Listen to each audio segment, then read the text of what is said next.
from today, 2 weeks from today, if Congress fails to act, the Republican policy of sequestration will take effect. Sequestration is a dangerous and irrational policy, or as Leader Pelosi said, cutting across the board without reference to priority level. That it will have devastating effects on our national security and economic recovery.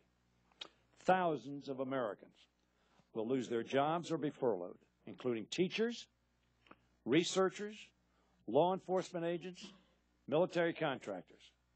Everyone should be clear that sequestration is a Republican policy and it is a bad policy. On July 19, 2011, 229 Republicans, that's 98% of their caucus, voted for the cut, cap, and balance bill that employed the irrational approach of sequestration as an alternative to cut spending in a rational and balanced way. So when the American people hear this is something that President Obama wanted to do, they'll know that's not true, period. This is a Republican policy included in their bill that they offered July 11, 2011, before there was any discussion between Mr. Obama and Mr. Boehner to avoid the debt limit being violated and having America's credit undermined.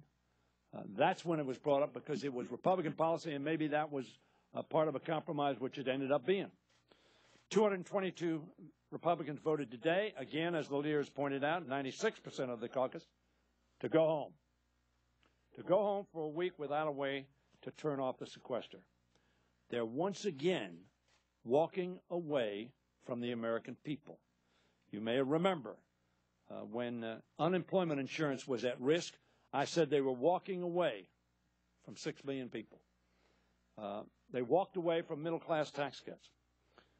I assume that when they say this in advertising their adjournment resolution, they called it Rules Resolution Prohibiting Democratic Grandstanding on the House Floor. Not only would they not put Mr. Van Hollen's legislation on the floor 2 weeks ago, not only would they not put it on the floor this week, they won't even open the floor to discussion to the representatives of the American people. I assume that grandstanding they refer to is when we demanded that they address unemployment insurance and prevent a middle-class tax increase. Republicans would have us return to our districts with nothing to show our constituents, notwithstanding the fact we've been here for 6 weeks this year, who are deeply concerned about how the sequester will make their lives more difficult and their communities less safe.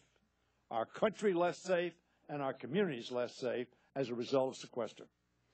That would be extremely irresponsible, and we're urging them to stay and keep the House in session. We are calling on them to stay and work with us in pursuit of a balanced solution, to which Mr. Van Hollen will address. Yesterday, Senate Democrats offered an alternative plan that is balanced and will turn off the sequester.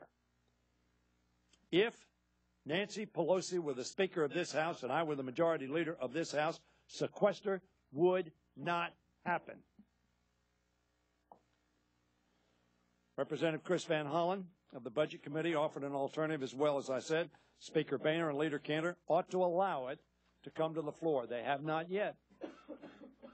Unfortunately, the majority is under the influence of a faction of radical rejectors of common sense.